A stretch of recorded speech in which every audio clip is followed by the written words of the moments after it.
আসসালামু আলাইকুম দর্শক, আমরা সবাই একত্রিত হয়েছি সিনেমার এক ঝাঁক শিল্পী নিয়ে। আজকে রত্না কবিরের বাসায় আমরা সবাই এসেছি।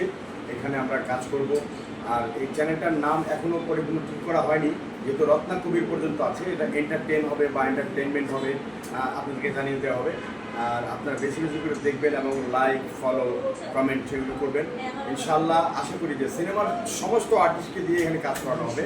যারা সিনেমার আপনারা দেখছেন, অনেক সিনেমা তাদের দেখেছেন, বর্তমানে কাজ নেই, বিরক্তির পথে, সবাইকে এখানে রত্না আবার নিয়ে আসবে এখানে, এবং সবাই এখানে কাজ করবেন। কিছুক্ষণ আগে আপনারা শুনলেন আমাদের দুলারি আপা যে বক্তব্য দিয়েছেন।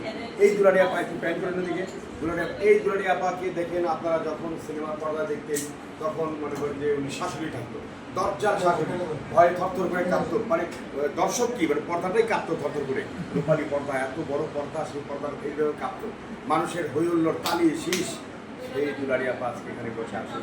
আমি গুলজার খান যখন দাড়ি ছিল না, ভিলেনের কাজ করলাম, এক চিঠিয়া কাজ করে গেলাম, 1000 মুভিতে কাজ করেছি। আজকে দাড়ি হয়ে গেছে, ঠিক আছে, আমি কাজের থেকে বিরত নেই, কাজ চলছে, কাজ করে যাচ্ছি। তারপরে রত্নার প্রতিশ্রুতি দিল যে আমরা সবাই মিলেমিশে এখানেই কাজ করবো। ইনশাআল্লাহ আমি দোয়া করি রত্নার জন্য, আপনারা দোয়া করবেন যে চ্যানেলটা আরও বড় হোক এবং সবাই দেখুক মন দিয়ে। আপনারা সবাই পাশে থাকবেন। পরবর্তীতে জানিয়ে দেওয়া হবে চ্যানেলের নাম। ধন্যবাদ।